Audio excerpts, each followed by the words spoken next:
And so, as Terraspine seethed in his cage, and the Nameless One's advance continued onward, taking more and more for himself, the lights prepared many plans to stop him. However, the two options that lay open to them were both dire. One involved the void, and nothing could interact with that literal nothingness, whereas the other lay in the creation of a new god, or as events would unfold, the creation of several. Neither were particularly easy choices to make, but something had to be done, and time was indeed slowly running out for all. A seed of an idea, however, came forth. The plan had been laid out, and the hosts were uncertain of this idea. However, the Pantheon of Dominia laid it out once more. "Use us to create another that can stand against him, as one," they said to the hosts, trying to get them to understand what they were saying. "We were once like him, and as such can fight using his own power against him. We know how he fights, we survived it. We have fought his threats head on. We know how their weave works. We could, with our divinity united, stand against him. Of that we are sure." "And if you're wrong," a voice from the host said quietly, "then they will become like the others, consumed and destroyed, and turned against us," another voice said. "But we ask you to allow us to do this, and perhaps use some new form of attack, or perhaps defense, so his threads may not touch us," they pleaded. Chrylsis listened and took in all that was said, from all sides. A mistake could be made here, but possibly a new host of options were possible. A new host, literally. "If we were to do this," he began, "we would need to ensure that your host could not be used as conduits to this place, or else we would fall, should you fall. He could merely ride your tethers back here and continue what he began." "We need a barrier," another voice said. "A wall, as it were," said another. "Or perhaps we need something more," Chrylsis said, his voice trailing as he was lost in thought. He had many designs for new hosts, all of which were to be his children in time, but he had a few he kept safely guarded, just in case, and this was one he thought he would never have to see. Mainly as it meant creating a god that even he would fear, even though it would be neutral to them all. One that could take the power of a host and filter that which was not divine from its energies past to it, and then turn them away, sending them back where they had originated. A gatekeeper to their powers. "I have a solution, but once in play, it cannot be removed. And this could prove a folly if we need it to be removed." They could not understand what he meant. As they nodded along with each other, they did not understand, and he would not force this upon them unless it was needed. But should the Dominia Pantheon ever be compromised, then it would be needed to be in place. And to this end, he could not allow them to become one combined power to face the Nameless. The request was denied, and Chrylsis refused to bind them together at that point. However, he said that in future it might be necessary, and they should not take this as a no, just a maybe, something for future consideration when the time was better suited. They took the response well considering their eagerness. After their meetings, Hurion heard of the denial of their request, and flew into somewhat of a rage. He was sure they could take the fight to the Nameless, but there were other ways to make this so, and he tried to impress upon them that they themselves were gods, just as Chrylsis was, and that perhaps there were other ways to bind them together and create what they needed, and so he entered Lassashar to seek an audience with Temeran. Temeran met with him, and Hurion outlined his idea, one that would see the creation of a force that could stand against any foe, but Temeran disagreed. He pointed out that combining these once daemons into one would cause their personalities to create a fractured being, a psychotic powerhouse with no direction, who could only act if all could agree on a way. This could not be, as such a creation would surely fall ineptly underfoot, offering no useful resistance in battle. Hurion raged at Temeran, trying to get him to agree to aid him in the creation of this, but Temeran said no. He denied his wishes. Hurion eventually left in anger and headed out into the realms to find a demonologist who might aid his cause. He eventually found one of such a path, an old elven mage of over 800 years in age, someone much older than he, and who apparently knew Temeran well. His name was Pral, and he already knew of Hurion's plight. He told him of a possible answer, but not what he was looking for, but for a way to combat this daemon god that was ripping up the primes.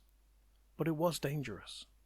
Hurion listened and took the information back to the lights he served. They listened and wondered if this was possible. They asked the hosts, and they, in turn, asked chrylsis. And he pondered the question for quite some time before letting it be known to the hosts. "Yes, it is possible," he began. "But to create such a creature would require a husk of our own divine essence, as nothing else would be able to hold such as what is suggested." The host listened on as he continued, wanting to understand just what this would mean. "The proposed idea is a warrior of pure anti-magic. But to hold such, we need something that would itself be non-magical in nature, lest it be destroyed by its own existence. In short, by being created with magic, it would undo its own existence." "What about a material of non-magical nature?" one voice suggested. "It would not be able to move or act without magic. It would merely be a stationary ward," chrylsis answered. "Would such things not be useful for fighting against him?" Another question. "Yes, indeed, but they would need to be carried, and perhaps their power only felt when touched to magic, say in a weapon. Otherwise carrying such an object would leave holes through the weave and cause untold damage to the primes."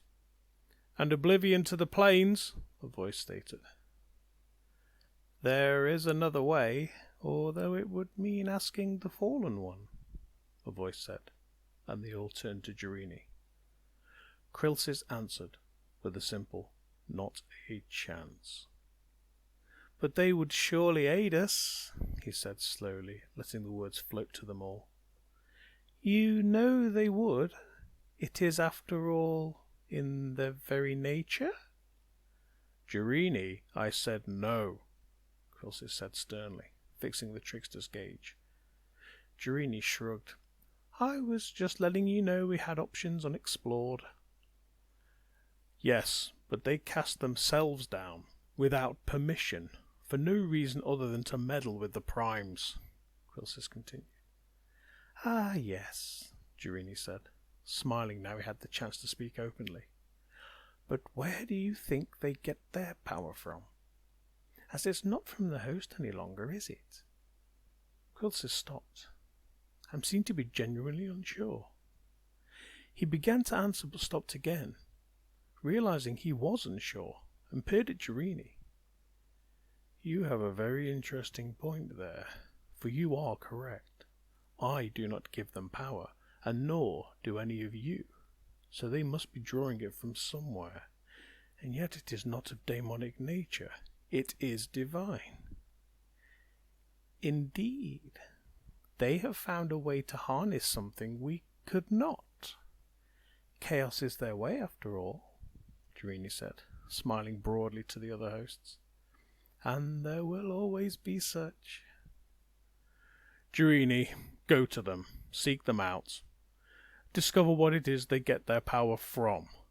They are fallen, and should be mortal. Yet, as we all know, by their very nature, they are far from that. When slain, they always return, and their power still rivals our own. And yet they are a singular around the primes. Seek them out, and tell them of our plight, and find out what they can offer to us." Jerini waved his hand above his head in a gesture of goodbye, and vanished from the host. "He can be so trying at times," said chrylsis, shaking his head. "But at least another option may now be open to us." Jerini sought out his old ally in misdirection and chaos, and found them in a tunnel system on a prime seemingly resting. He put the request to them, and they responded simply, "I was wondering how long it would take them." He smiled, as he knew they would have been watching somehow. Who knows, perhaps they'd even been a part of the initial events that had led to this predicament. But either way, the aid was needed, and it was being offered. "I can create the creature chrylsis wishes, but it will not be under the control of the gods. This power is too much to be kept as a weapon, to be wheeled out as seen fit. It could even be turned upon your own, so no. I will not allow it to be controlled directly." Jerini nodded. He knew all too well the wrath of some of the gods could unleash, and having a pet that could negate all magic would be an unbelievably bad idea from his experiences. "So, how would you ensure it did what it needed to?" "Simple. We create a host body of the divine, and we place that within it, which I will craft for you all. It will negate any magic not of the prime that it comes across. Its gaze like a shutter on the window of the shafts of the morning light. Open or closed, on or off, magic or no magic." Jerini paused for a moment and queried, "But what form will this creature take?" The profile of a female's face could be seen smiling beneath the shadows of her mantle. "It will take the form of one of my lost creations. I will set it loose when it is needed, and then put it back in its box when the task is done." Jerini nodded again, and left to take the reply back to chrylsis, and to get a divine husk for it to use to make that which they needed, the creature of anti-magic. Upon the return of Jerini, chrylsis listened, and agreed, and fashioned a husk of divinity, akin to the husk the host used to reside within. It was of a malleable form, so it could be moulded and manipulated until it was imprinted with the form it was to take, whereupon it would become as created, for eternity. "Take this to her, Jerini, and do not lose it." He smiled broadly, and let out a laugh as he handed it to the trickster.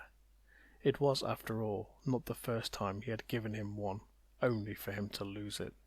Jerini nodded and took the husk, folded it down for carrying, and headed to find her once more. When he found her, she had moved a large distance from their last meet, and now she was in an abandoned temple ground of a long-deposed god that even he did not know the identity of. She spoke as he approached. "It belonged to one known as Trego Calavan. Many moons passed. It was before your time." And she smiled broadly as he presented the husk. "So, what do you need me to do?" Jerini asked. "Nothing. Just take word that this shall be done in short time, and he only need send you with the target and the location when the time is right. Just not for a few weeks, though, or it will not be ready. Okay?" She extended her hand to shake his, but he hesitated. Apologies, my lady, but I hear that is not such a good idea," Jerini said, hesitant to shake her outstretched glove hand, "as I have seen the results of those who have in the past. Madmen now." "Ah," she smiled again, sighing and looking a little insulted. "But they were mortal, and not of the gods. You are beyond such minor maladies, friend." He slowly took her hand and shook it limply as he eyed her suspiciously. "I would not wish to harm you, friend. Besides," and her eyes twinkled with a strange dark light he had not seen before, and he felt he could only describe as divine power flowing from her grasp, "a little madness does the world of good." Jerini pulled his hand from her grasp and half ran from his sight, heading back to the hosts. "And may they thank you for your service, old friend, as I will be thanking you in time." She began to weave her magic, and mould the husk, crafting and shaping this new body to fit within it one of her lost children. Once the realms had been rife with her creations, her triumphs, her monstrosities, but the other gods had ensured they were not long-lived. Such a shame, she thought, as she wove the threads of magic, recreating the monstrous visage of the one she needed, a creation she had only part made when they destroyed her first crafting of such a beauty. This should do nicely, she smiled, as she set about crafting the cavernous maw, beset with eyes, the central one ringed with teeth. This time it will be different, my beauty. You will be fully fledged, and I will name you as I know they already will name you. I shall name you the Abomination. Once finished, this creature stood, or rather suspended, several feet from the ground, over 20 feet across, and was bristling with eyes and snake-like protrusions. The humongous central eye socket sat within a maw of misshapen, over-large, knife-like teeth, and as it opened, there, where should have been an eye, there was a swirling mass of colours and light. Magic within its gaze was drawn into it, and magic not from the Prime was instantly severed. The first fully fledged creature of anti-magic had been created, and Malerna was happy, and stroked her new child affectionately. Oh, the fun we shall have. It was centuries after the creation of the Abomination that the Primes were once more under detectable threat from the Nameless One. His assault had seemed to slow, or perhaps his attention was elsewhere, but no matter, for the Prime incursion did not begin with a run of subterfuge, a building of a power base, and then finally a trickle, followed by a raging torrent of demons.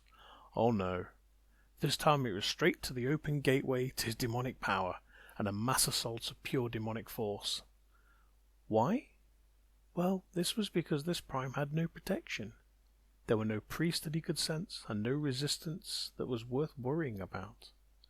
In short, the massacre was quickly achieved, and none escaped, for none of them had the means to do so. Chrylsis was allergic to this attack too late, and he saw the Prime fall in scant days, and there was indeed no way he could do anything to defend it, mainly as there was no divine presence upon that realm.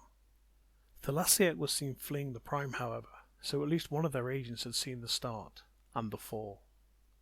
Thuliseak activated a tether to a communication spot of the hosts, and passed on what he had seen.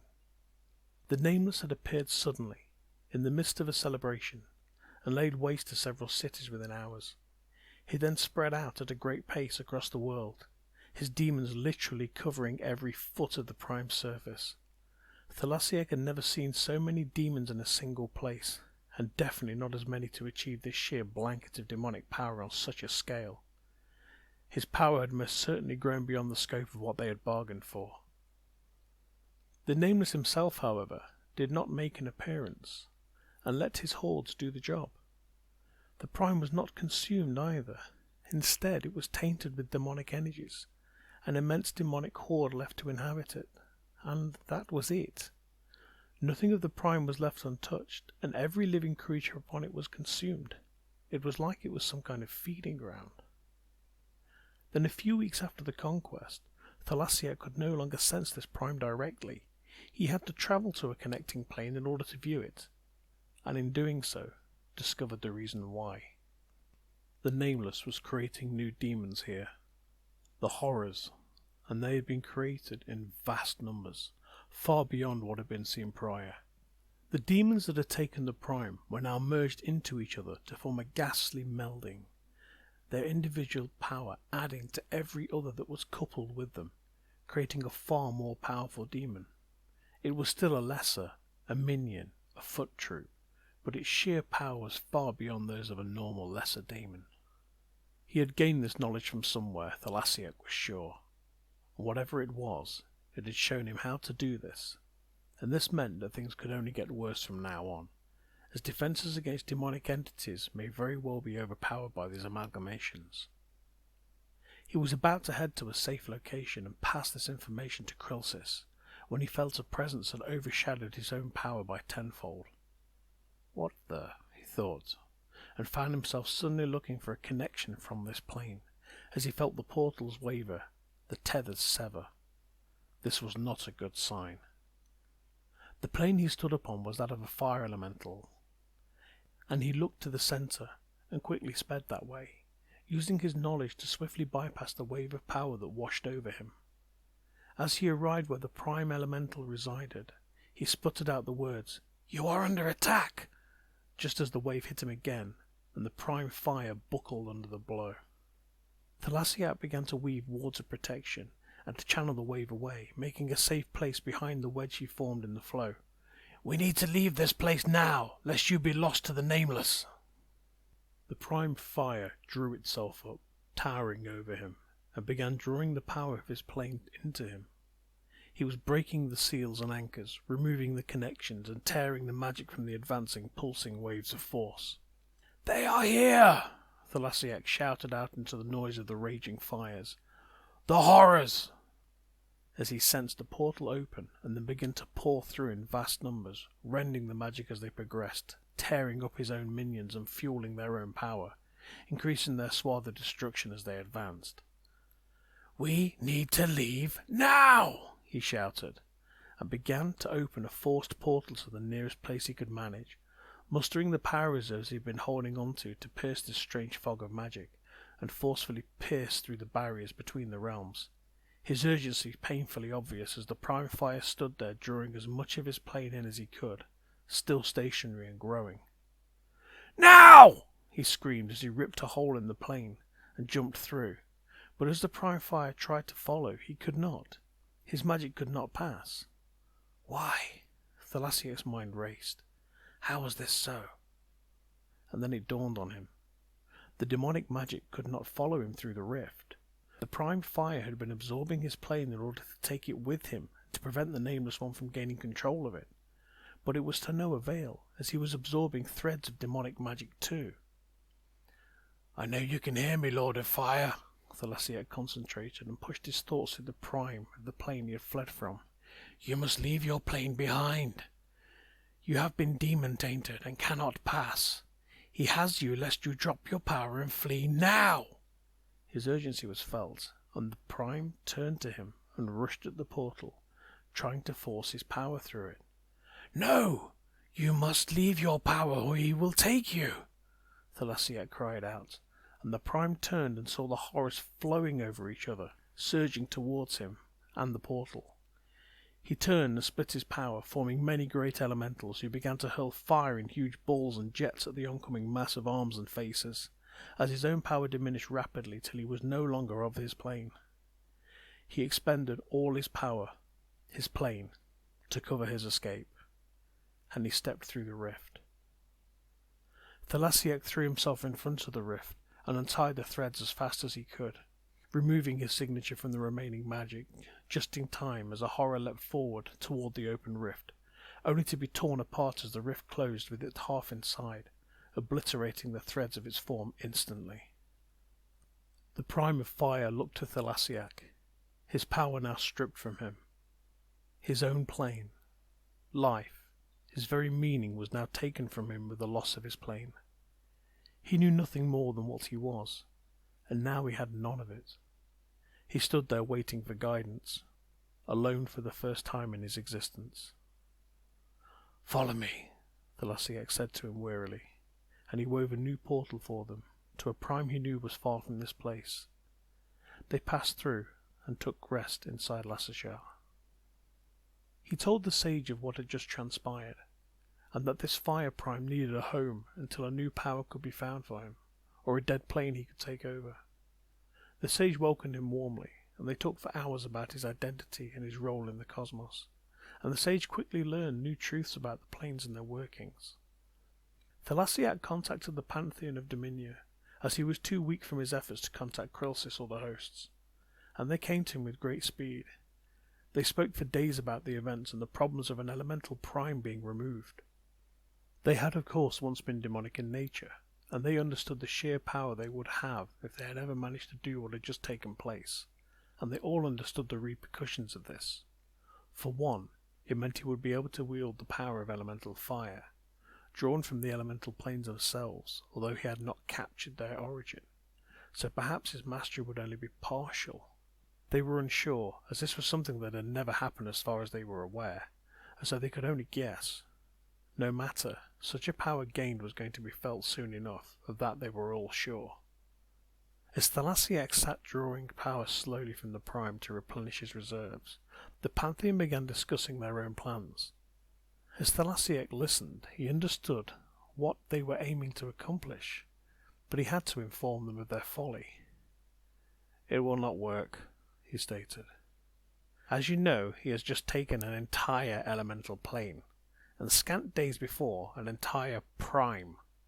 His power level is beyond yours even now as a combined force, and you would only end up feeding his hunger, and in turn your power would be used to attack the other hosts from here, where he could use your powers."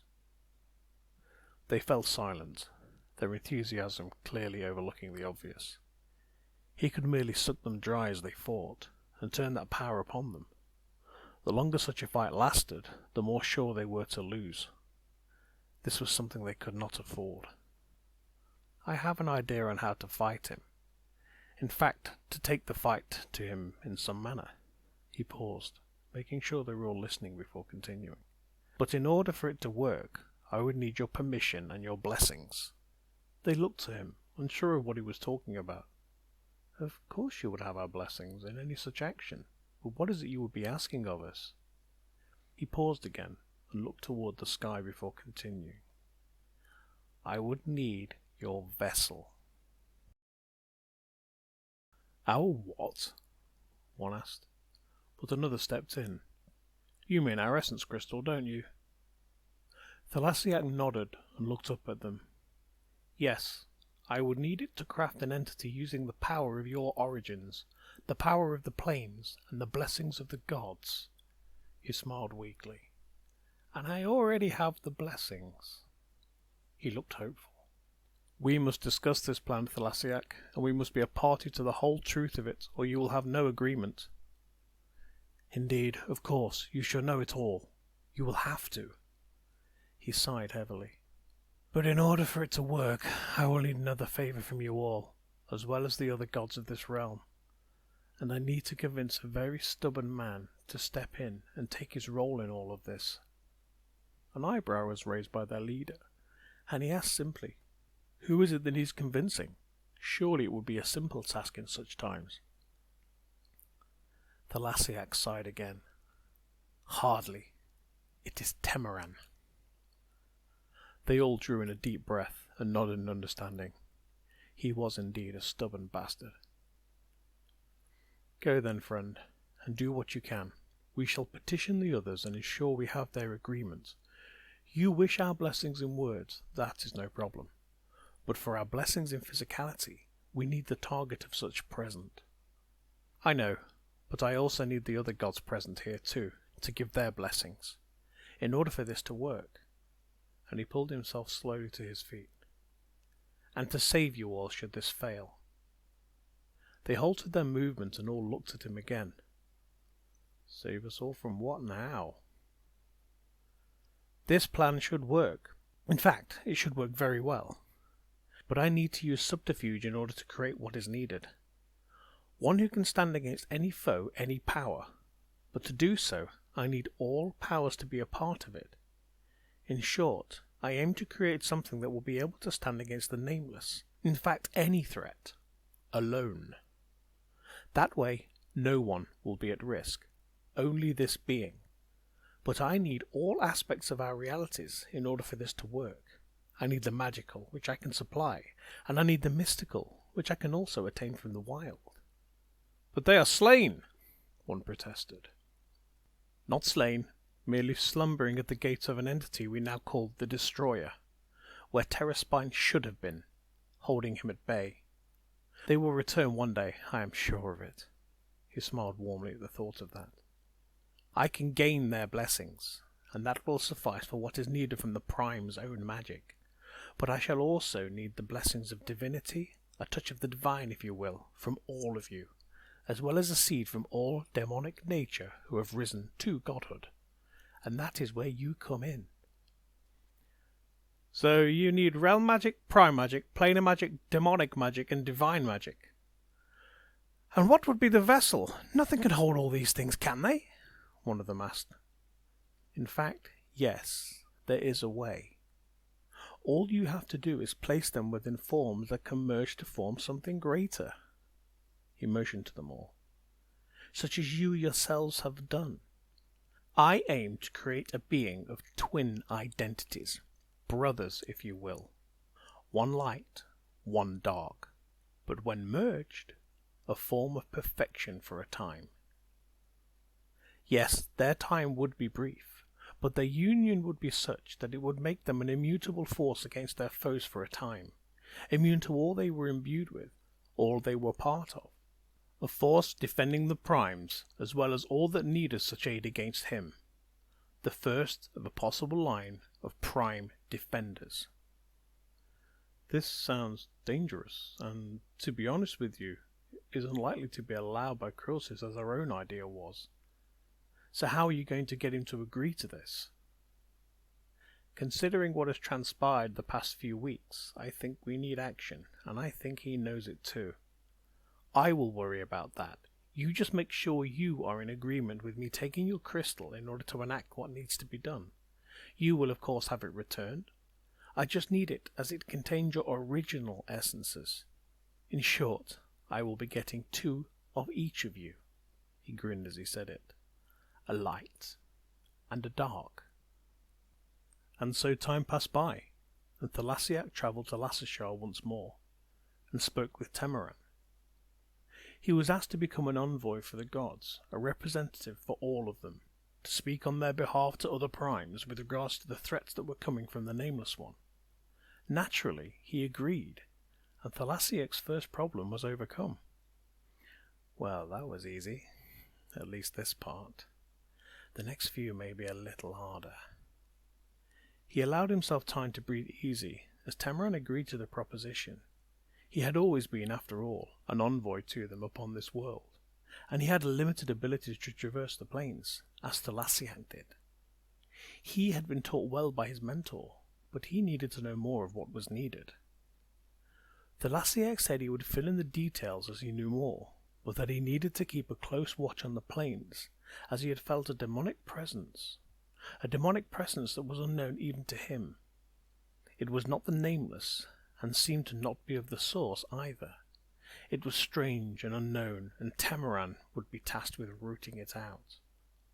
Temeran was eager to learn more, and willfully accepted the task to hunt this demon down and remove the threat from the primes. Temeran was known, after all, as a demon hunter, and this would be his first daemon, a step up the power ladder. But thuliseak was sure he was capable enough. As he left to travel back to Dominion with supplies from Lassashar, he let out a great sigh of relief, and patted himself on the back for the lie he had spun. It was a lie for sure, and there was no daemon for Temeran to hunt, nor was there a new threat from it to the primes, or anything living. It did not even exist. Yet. They needed this leverage to ensure Temeran will seek this creature out. He would, knowing his tenacity, hunt it, find it, and try to destroy it, and this is what they were counting on. The daemon would be crafted so perfectly as to be his equal, his perfect counter.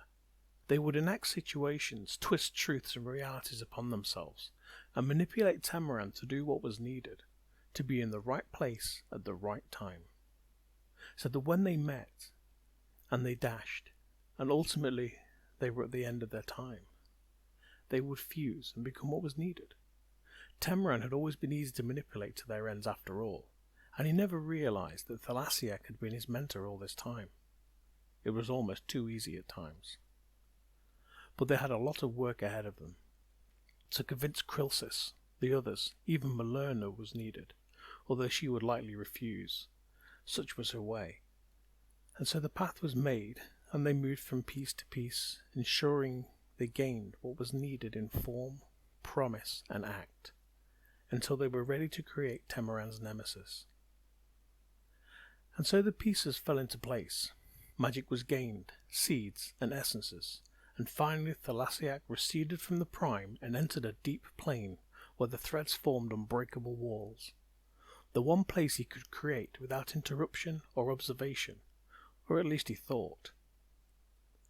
He worked with the crystal, extracting a portion of each of the daemons from their essence trapped within. The old daemons who had become the pantheon of Dominion now became the foundations of this new daemon, as well as the raw power from the elemental essences used in the creation of their crystal. They were fractured identities, needing union, and so he helped them, nurtured them, blended them until they became one. As he worked on this, something watched him, taking note of his crafting, wondering what thuliseak was creating. When he had done, he knew what was done, and approved, and reached out silently to the creation, nurturing its identity without alerting its creator, as he rested for a time.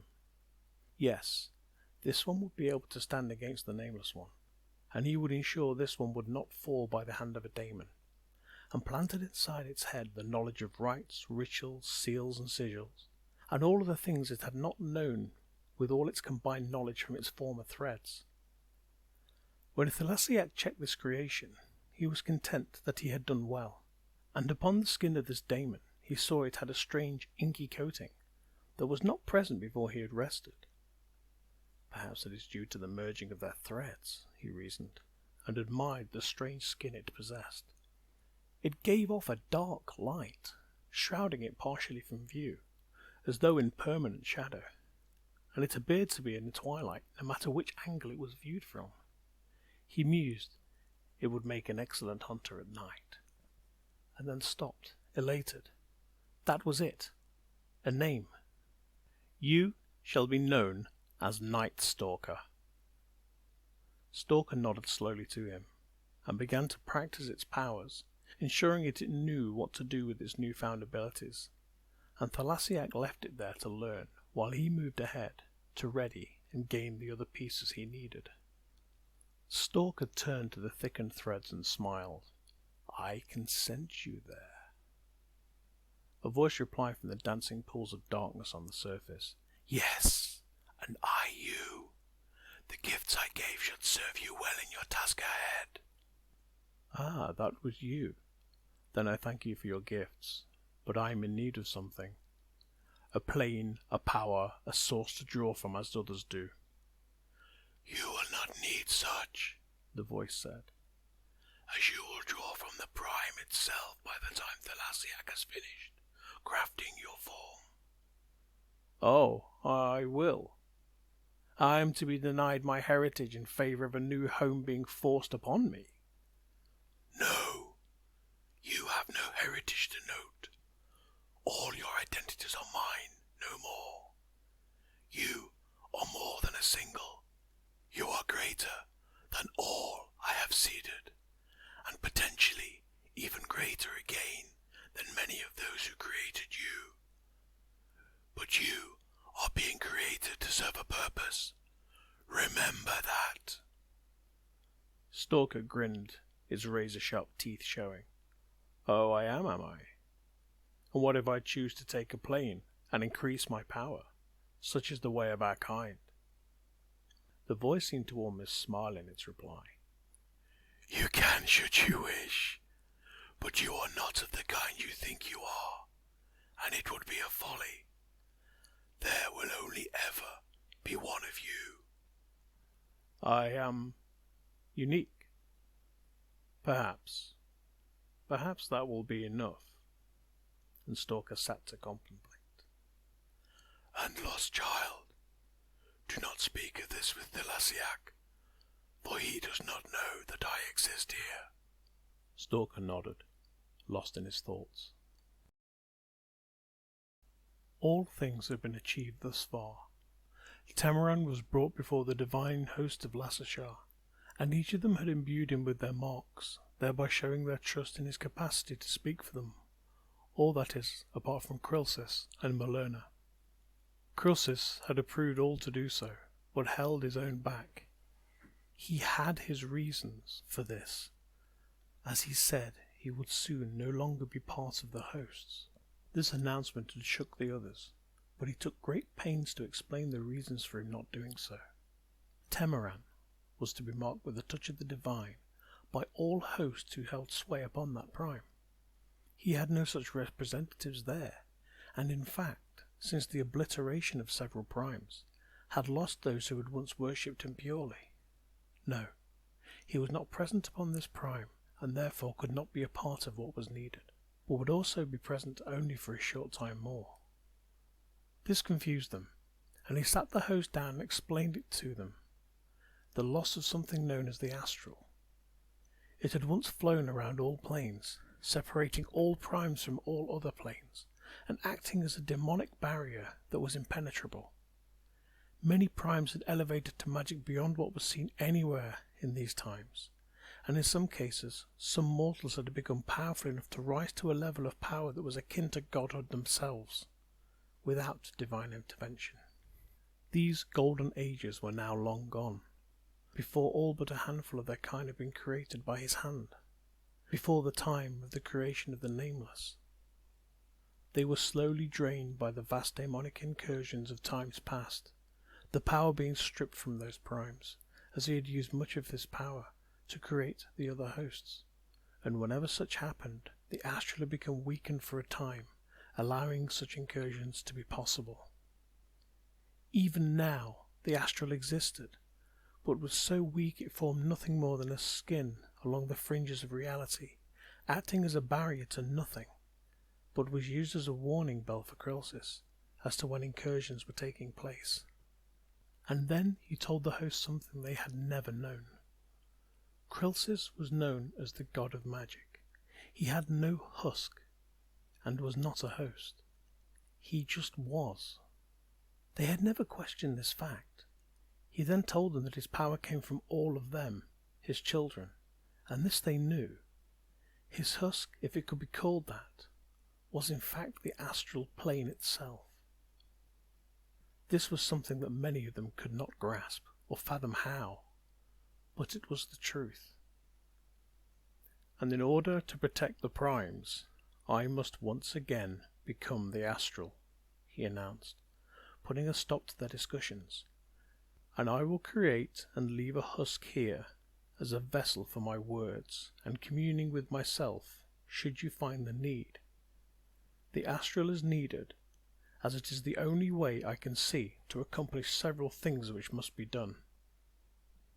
Firstly, the primes need to have enough magic to protect them from further incursions.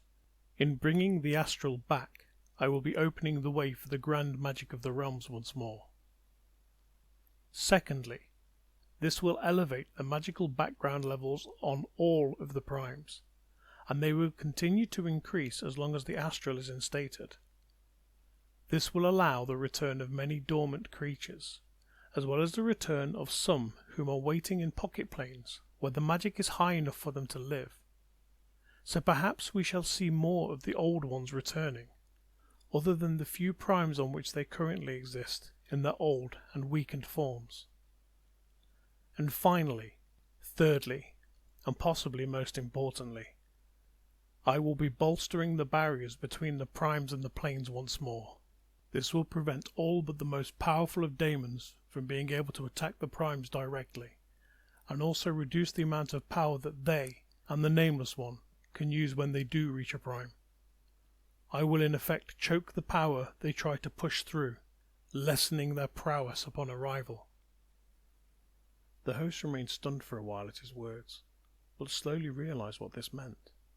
A new hope for the primes, a new age for the primes, and the planes, and a perfect chance for their followers to flourish and prepare to combat the threats that were coming. A resounding throng of cheers were heard among the hosts for their creator, and he smiled, and then announced his other plan. Also, there is to be a new host to be added to you all. He will be known as Zoranor, and he will be acting as a new supreme power for you all in my absence. Some of the hosts looked concerned, and he assured them quickly. He is not a replacement for me, nor an over-god, but one who will sit both beneath and above. All power you receive from the realms will first flow into him and then back to you all, and all power from you will flow from you to my husk and then to myself in the astral. But why? The voice asked, most definitely concerned by this. It is so, should any magic invade your followers and try to gain access to you as hosts, it may not do so, as Zoranor will filter it, remove it, and throw it into the void.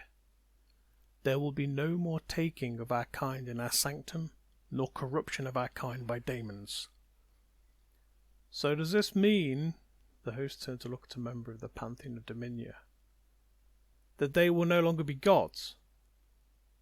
He laughed and smiled. No, assuredly no. They will remain as gods, as will you all, and all those of demonic nature. Once elevated, they are divine, and the demonic natures will now be severed by Zoranor upon becoming such. However, should they be cast down, they will return to their original natures. So a daemon would again become a daemon, a mortal, and so on. And of course, a created host, not an ascended one, casting down, will become an immortal upon the prime they choose to reside upon, by all means other than by direct divine power. You mean they cannot be killed unless a god kills them? That, or one who has been cast down and has such a power to do so, yes. But do not worry, for once Zoranor is in place, you will no longer be able to manifest below directly. You must craft your avatars once more, and this is likely not to happen for millennia, as the magic levels are too low on nearly all primes, so they will be safe enough, I am sure. One of the hosts smiled and added, So they are safe as long as Aziz remains here among our number. The host laughed, all but a few, and chrylsis took note of all. It took many meetings and long talks to convince the hosts, but it was happening anyway, for it had to, for the preservation of all they knew. Zoranor was created shortly afterward, and introduced to them. He was greeted with a warm reception, but seemed distant and cold. It was his nature, and they all understood he must be this way to achieve his purpose. And so Zoranor was placed among the hosts, and began his service to them all, taking their power, passing it where it was to be channeled, and taking the power of chrylsis and distributing it to them. In effect, Zoranor was truly the most powerful of all of them, as all power flowed through his form, and yet he was not known to those of the primes, or anyone other than the hosts and a select few such as thuliseak. As if he had followers, as he was ascended himself, it could throw the purpose of his being into disarray. He could not, for example, filter for himself, and so it was decreed he would have no followers of his own. Zoranor did not mind this. In fact, he did not wish for such things, as he was focused single-mindedly on his task, and they all benefited from this new purity of power. And then, once this was in place, and all was seen to be working well, chrylsis stepped down from his place on high as overlord of them all, and cast his essence into the astral, letting his power flow through it, strengthening it, flooding it with power.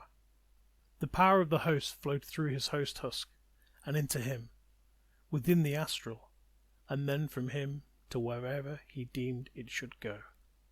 He ensured the first thing he did was to bring forth the barriers around the primes, just in time it seemed, as an incursion had just begun upon one, and this act shrank the pathway to that prime, stemming the flow of demonic power as it trickled through. They were able to cope with the incursion, and eventually close that rift. Next, he expanded the flow to encompass the elemental planes. They were the closest to the primes, and they were the stepping stones to an easy pathway to them. They became encapsulated, only allowing links to other elemental planes and primes, and cutting them off entirely wherever possible from demonic planes. Any that could not be cut off in this manner gained the protection of the barriers he had used upon the primes, meaning they could fight back more readily against the incursions that threatened to steal away their power. It was all going well, and then, once these steps had been enacted, he began the final stages, and first allowed magic from the astral to leak into the primes, the barrier skin that touched the primes radiating pure magic, energizing the old magical lines that ran crisscross around the primes. These were known by many as force lines, and they were the basis for the great magic that had been lost to the realms in ages past. For one upon the prime could enhance their own prowess by tapping into these conduits of raw power, and if they could harness such, enact amazing spells. The side effect of this was that although these force lines were now active, the flow was constant, and the force lines were almost never perfectly as they used to be. In short, they leaked. Just a little. Some more so than others. And this began to leak into the primes where such were located, and slowly began to raise the background magic levels.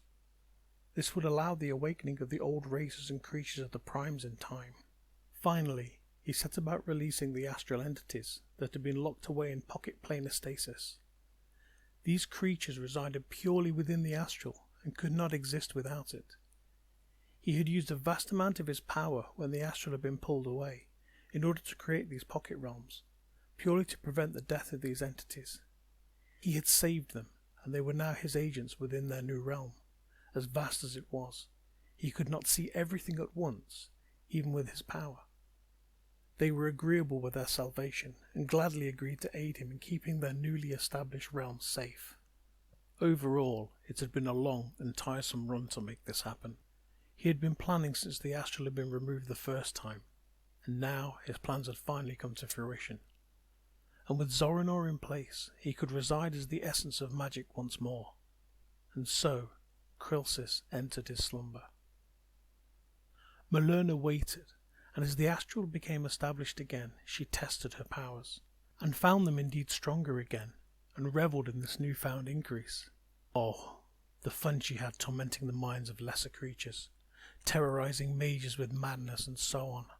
However, she also waited for the lines of force to build up to a good strength, and then summoned forth her child, the abomination.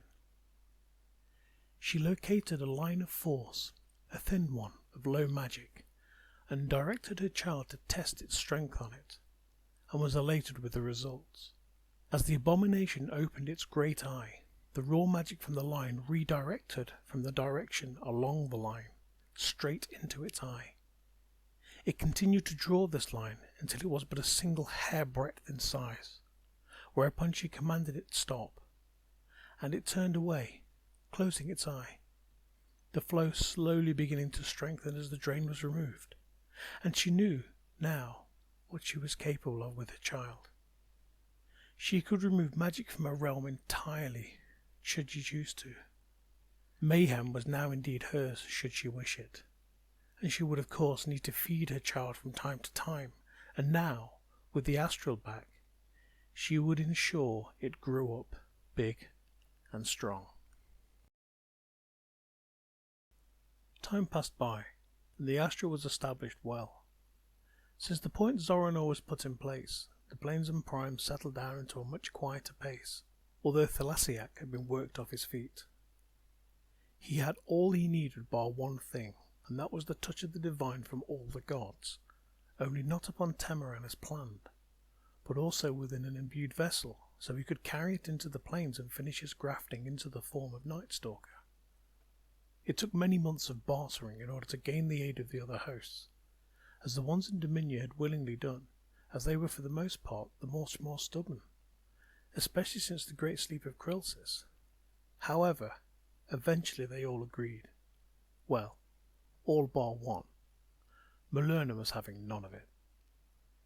"You give me a portion of your essence, and I will give you my blessings," she said, grinning ear to ear.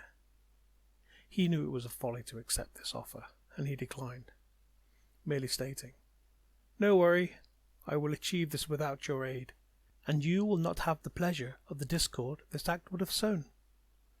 This seemingly infuriated her, and she offered after the fact several times freely, but it was too late by then, as he had done what he had intended to do.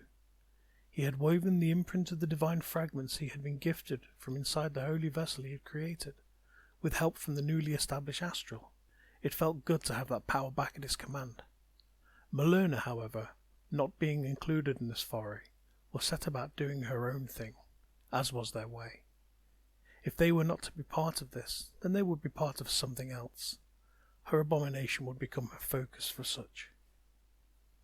Nightstalker was ready to do what he must. In short, survive and hunt other demons. Stalker accepted his role, and of course, his hunting of demons quickly led him into his first confrontation with Tamaran. This went very well, or rather it went well as far as thuliseak was concerned. Stalker had his quarry cornered in a cave system, when some upstart human appeared from a side tunnel and careened into him, striking it with his greatsword, and that was that. His quarry was banished. Tamaran turned to Stalker and squinted, trying to make out his form, and then it struck him. This was the one. "You will fall by my blade for the theft of the divine essences!" he cried out, and charged him. He took the blow, assuming it would be nothing more than a mere mortal one, only to find it seared through his carapace and dug deep into his form, and as the sword was drawn back for another blow, he was astonished to see the wound not recover instantly. Tamaran noticed the demon still stood, cut but barely harmed by this blow, and he reined in a few more for good measure. "This fiend must be dispatched," he reminded himself, as he set to work swinging his blade deftly. Stalker blocked the first two blows, then caught the blade on the fourth, the third taking the end off one of his spikes, as he set himself up for the catch. "And you must be Tamaran, I presume," he sneered, tossing this human, armour and all, to the side, using the sword as leverage, as the demon hunter would not let go of it. "You are not my quarry, but I thank you for doing my will," he said, motioning to the still vanishing cloud of magic where the demon had been. Tamaran picked himself up and charged back at his target. "You will be vanquished!" he shouted as he struck home upon Stalker's chest, and Stalker merely stood his ground and let him slide the blade in up to the hilt. "Now I have your sword, do I have your attention?" he asked, drawing himself up to a height far above Tamaran's head. Tamaran had to let go of the blade, and began chanting something under his breath. Stalker caught the name Boran, as well as Rilana, and a few more he did not know as of yet, and then he felt an intangible magic tearing at his form for a few moments, until he unwove the magic with ease. "Look here, upstart mortal, I care not for this delay. I have essences to take and souls to glean." Stalker ripped the sword from his chest and threw it at Tamaran, impaling his left leg to the rock where he had landed earlier. Stalker laughed, Tamaran roared in pain and anger, and as Stalker raised a clawed hand, everything went darker than night. "Until next time, Tamaran." And he was gone, leaving a wounded Tamaran to limp from the caves. His first meeting had gone badly. He would not let this creature best him next time. From this point on he began training, and with the astral being back it made his efforts harder, but also more rewarding. It tempered him, and each time he fought Stalker over the years, he was stronger and more able to combat him. And yet the daemon always seemed one step ahead, with knowledge he should not have, or was more than his equal in every forte. He would best him one day, of this he was sure. Night Stalker made his home upon the realm itself, upon the Prime, as the voice in the deep plains had told him he was not of demonic origin, and his home was to be the Prime.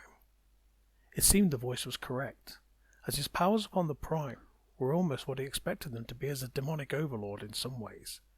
It turned out that as Tamaran fought him, he seemed to be able to resonate with the Slayer's magic, and almost feel his intentions. He used this to search him out and beat him to his target now and then, to rile him and challenge his foe. Tamaran was formidable indeed, although he had been told by thuliseak not to kill him. He was to harass him and get in his way at inopportune moments. But why? He did not understand. At times he sought to quiz Tamaran, to try and pry from his mouth truths about his origin, and why he hunted him so devoutly. All he ever got was something about stealing the essences of some gods of some kind, but he had no knowledge of this, and thuliseak was seemingly unaware of what he called Tamaran's madness. It was more than a little strange, but he had to admit that toying with Tamaran was very satisfying, and when he took students on, to train them as demon slayers, he took great glee in toying with them too, putting them through the agonies he placed Tamaran through, only to discover they were in no way as hardy as he was, and so ended up killing them haphazardly. This just drove Tamaran into further determination and anger against Stalker, and so, from where thuliseak sat, his job was done for now. He knew they could not kill each other, due to his protections and wards, neither of them could sense. Yes, this would work. He was sure of it. Several centuries passed by as Stalker and Tamaran played their game of cat and mouse, and thuliseak watched on, waiting for the Nameless to make his presence known. He did not. It seemed he was somewhere else, perhaps having turned his attention from the primes? He had to know. He contacted old allies from many primes, and they all said the same. All was quiet on the incursion front, and no trace of the monstrosity had been seen at all. This concerned thuliseak, for if he was not tearing down the walls to the primes and the gods, then he must be doing something just as deadly elsewhere. Perhaps he should travel and see. Then he remembered, just as he began to weave a portal, that he could always just ask the astral.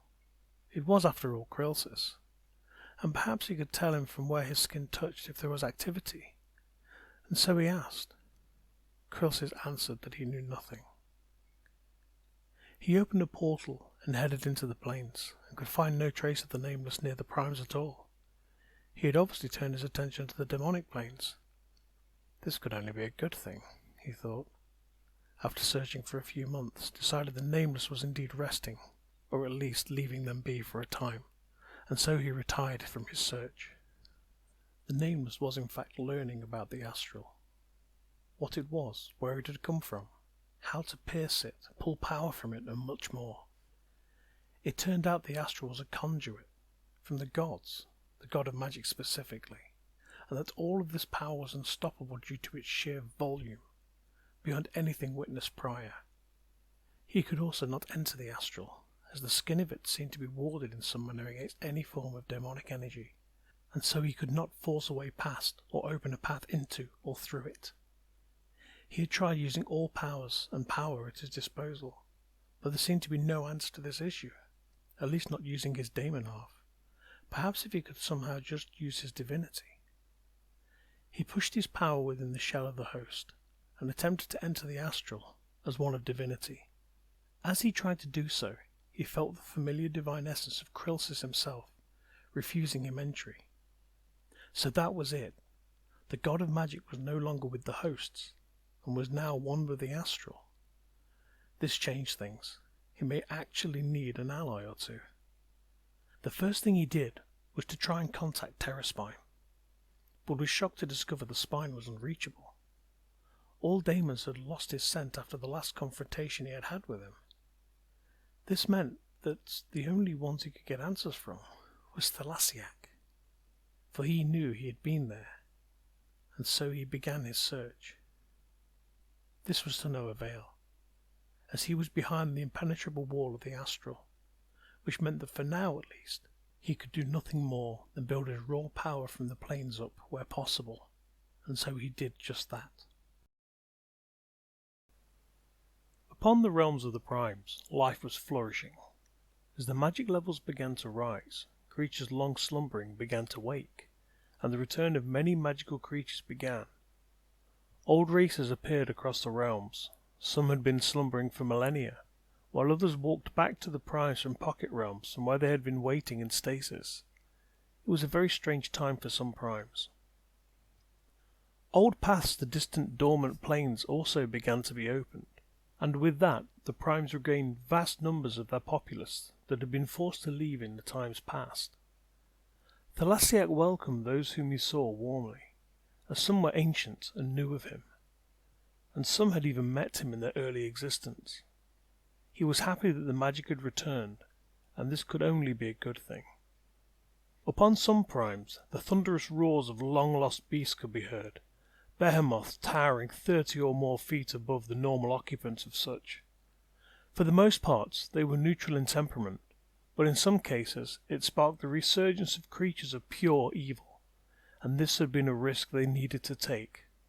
Chrylsis had set his sights and entrusted the primes to be able to handle the resurgences of these prime evils, ancient and deadly, but in some cases their outlooks had changed with their separation from other life for so long. For some, it merely sparked a longing to feast for the first time in a myriad of centuries. Eggs, and some bodies long assumed dead, in old collections and ruins or buried deep in the caves of fallen places, began to gather and energize as the astral began breathing life back into them. As the levels rose, hatchlings of ancient beasts emerged throughout the realms, marking the first of their kinds to be born in the new age of magic. They would herald in the return of the astral and all its glory, and coupled with other returns, things did indeed seem to be far for the better overall. However, it also became vastly more complicated. Long-missing creatures on some primes seen as myth and legend returned swiftly, and their arrival sparked holy quests, militant moves and crusades against their kinds, all set about by admiration, embracing, or outright fear of their return. And with these issues, some returning creatures were brought to the folds of their seekers, others were put to the blade, and their bodies worn as trophies or used in magical rituals or crafting. Barbarism rose upon many primes, as the return of such also meant the return of the old ways for many. Some primes became overrun by their new denizens, quickly becoming outnumbered or simply outbattled. These primes became dark places, where conflict and war was a new way of existence, where their new dark lords had returned to bring back their old way and rule. These primes sought to seek out other primes and enforce their power upon them. Some in particular only saw the other primes as new places for conquest, while others saw them as places for more sacrifice or magical ingredients in the form of the emerging creatures that their realms did not possess. So began the Age of Conflict. As old enemies returned, enmities came with them.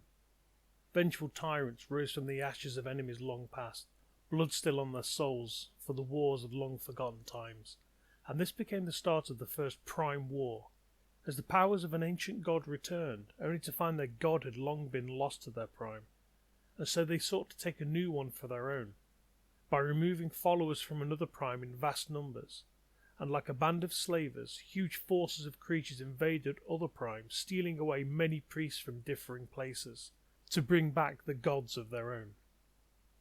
These efforts worked, and they petitioned the gods once present to return their old gods.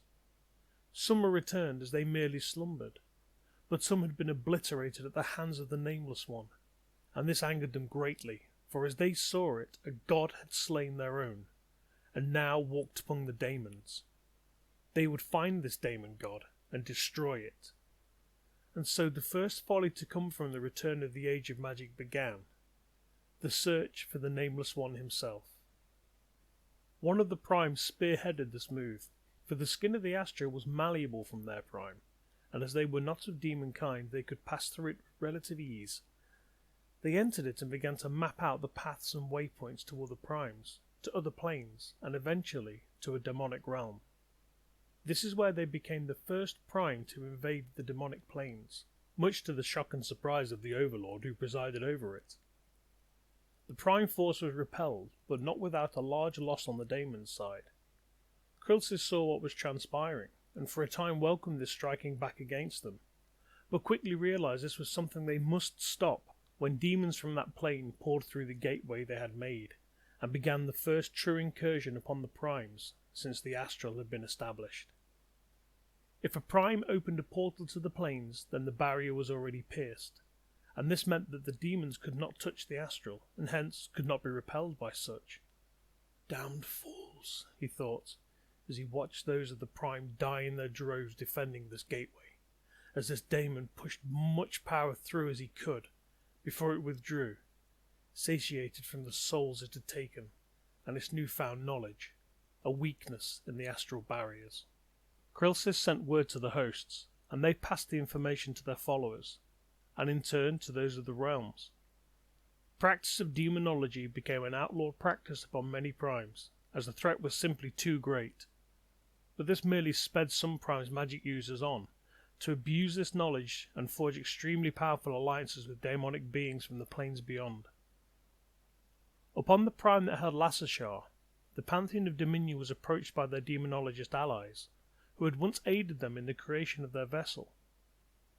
They asked that they be allowed to continue to practice, but they denied them their request. They told them the reasons of the Nameless One being able to use this to penetrate and assault this prime, and they understood. but they were bitter at the denial of their magical heritage. But perhaps that was needed. Perhaps it could be used to draw him in, and the weapon they had created with thuliseak finally be used against him. This could mean an end to the threat and the allowance of the demonologists to continue their old ways. After deliberation, the Dominion gods told those who had petitioned them to be allowed to pierce the astral, and they were eager to see this plan work.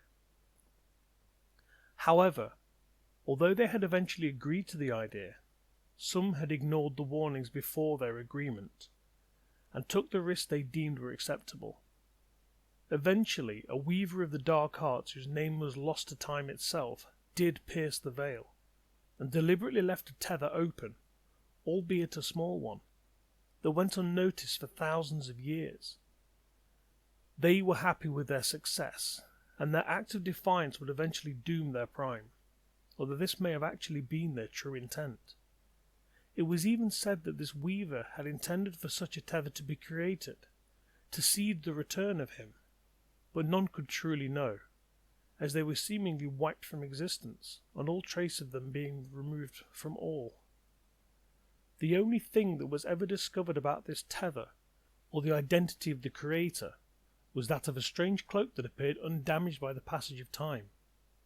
It was made of fine dark scales, laying where the ritual of anchoring of the tether would have been conducted, and it was of an unknown origin. There was also no trace of what would have worn the robe, not even dust within it. The entire area was devoid of any debris, in fact. Unfortunately, the one who found it was not an agent of the gods in defense of this prime. It would be an agent of his, the Nameless. Thuliseak agreed to the testing, or rather the proving of his machinations, and requested that the demonologist open a portal to a specific place that he provided the components for. They agreed, and waited for his command. Of course, he made sure his pawns were in place with an envoy, sent to Temeran.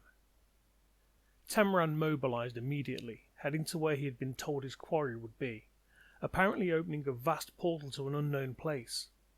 Upon arrival, he discovered a vast portal, tens of feet across, with inscriptions upon the ground, and around the edge of it stood Night Stalker, padding slowly, seemingly pulling magic from the circle.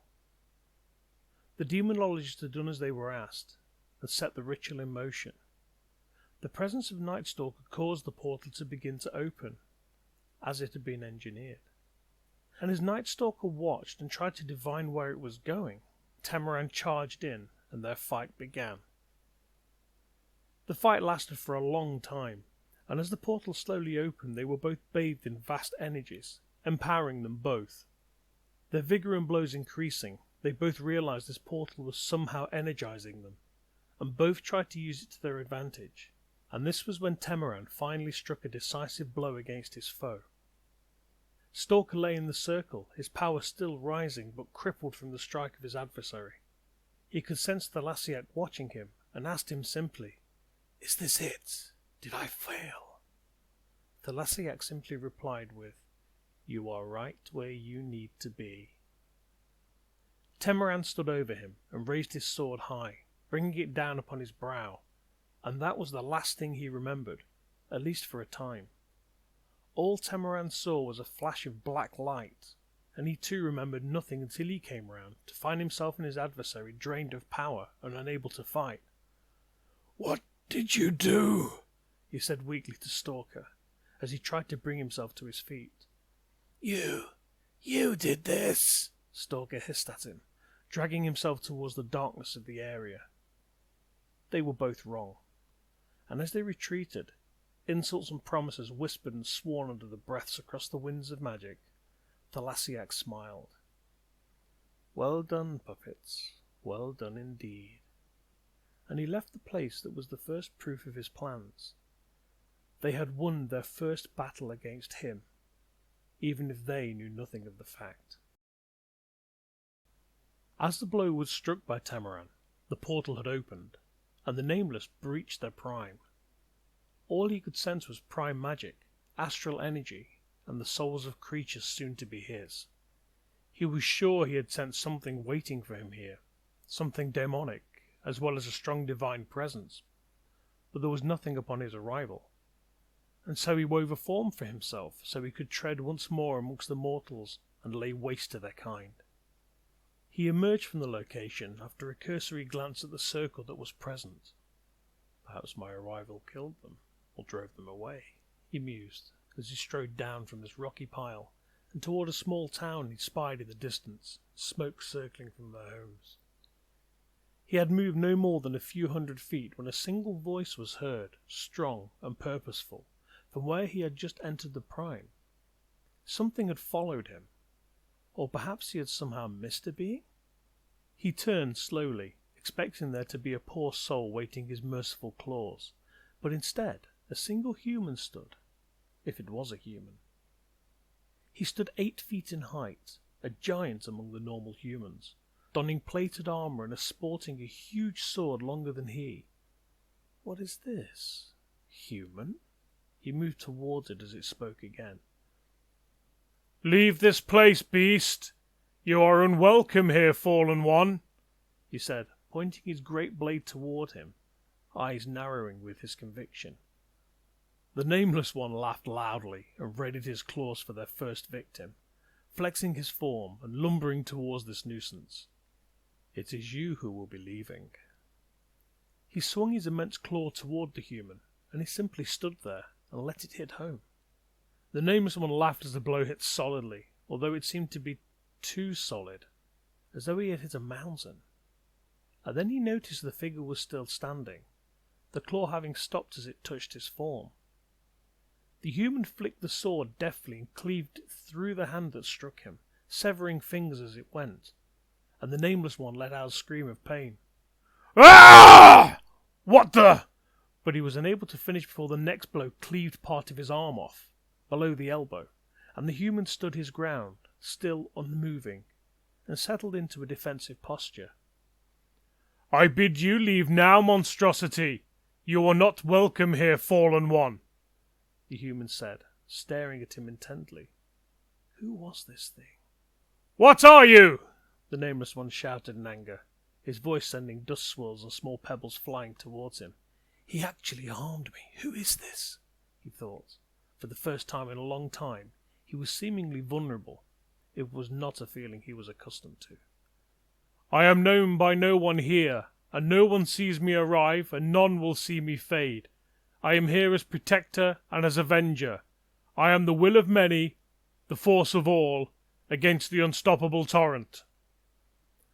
"Oh, I am unforgiving," the Nameless One said, and struck home with his tail as it flashed forth from the ground, spearing this upstart through his chest.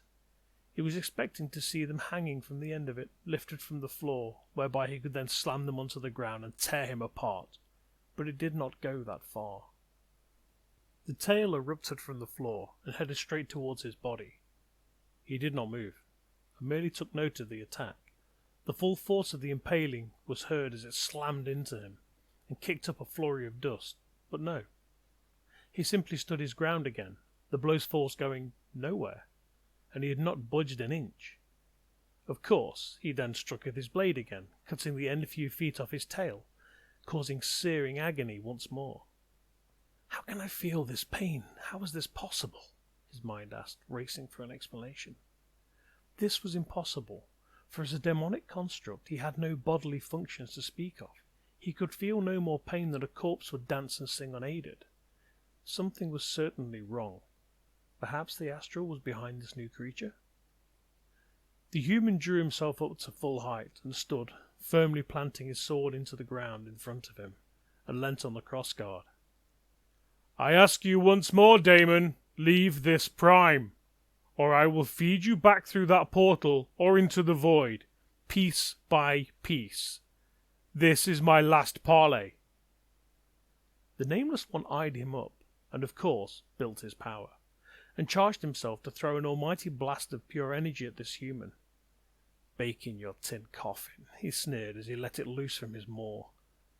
As he did, his target placed his sword between himself and the blast, and the energy simply parted around the blade, which was untouched by the blast itself, and the human took a step toward him.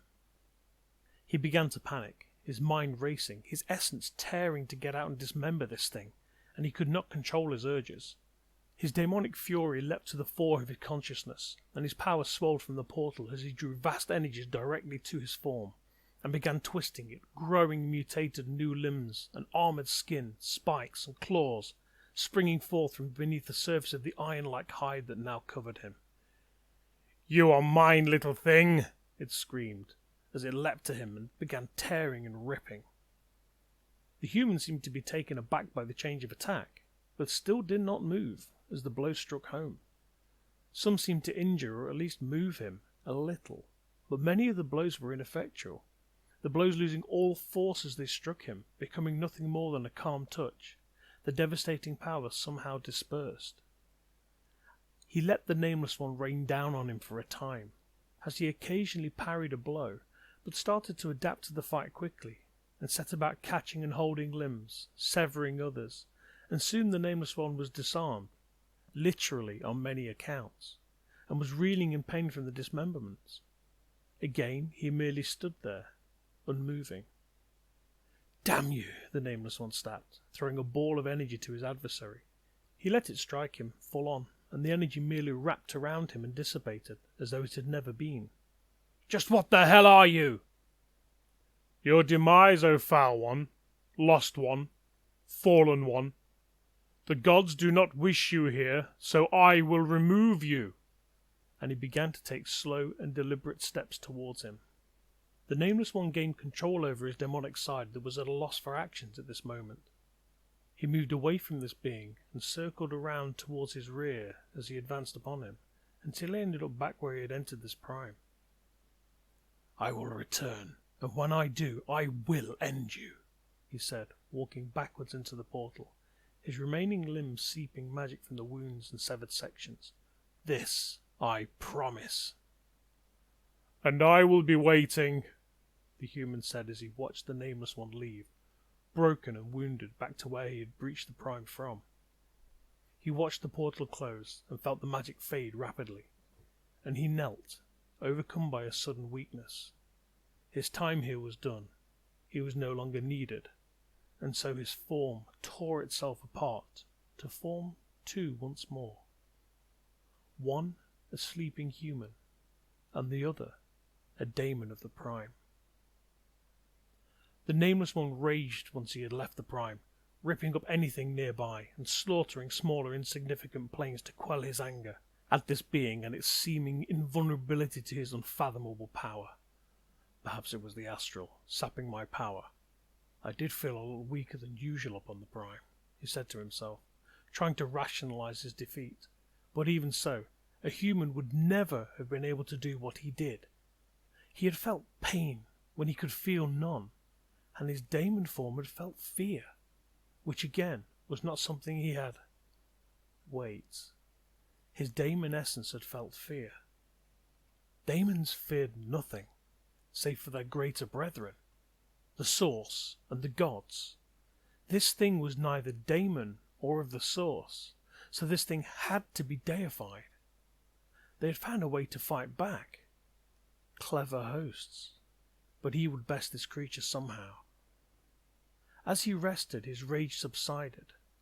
He cast his mind back to the confrontation, taking note of what he had done, how he had reacted, and how he had never moved when being attacked. He was anchored to the floor, to the prime? Could it be that simple, that this thing was indeed a construct of the prime itself, or perhaps of the gods grounding to the prime? He needed more information. He then remembered he had lost several, well, many limbs and pieces, and smiled, for those energies had not returned to him. Those pieces were still out there somewhere, and in time they would find a way to him, or he to them, and information would be his. He could indeed wait, for it was in his nature, immortal and timeless. Yes, the answers would come to him, and he had no means to make them arrive faster than fate would grant them. The first confrontation became known to the hosts of the prime, and they rejoiced in the success of the plan that thuliseak had concocted. Their powers had merged for a time, and this single creation forged of their many powers stood its ground against him, and turned them away. This first confrontation was the first of several times that he would appear in future time. For if the mortals were unable to confront something that threatened the very existence of their kind, an engineered encounter would be crafted to enable this new god to appear and ensure they were protected. This combined creation in time became known by those within Lassashar as Gom, the god of many, and his name filtered through the primes over time until the legend of their existence and feats became a shard of hope that people would cling to in dark times, an unstoppable champion who would be their saviour of the oppressed when no other could stand against their foes. Gom became the unsung champion of the downtrodden, but in their prime he rarely appeared, for such forces were quickly dealt with, and relative peace ensued realm-wide.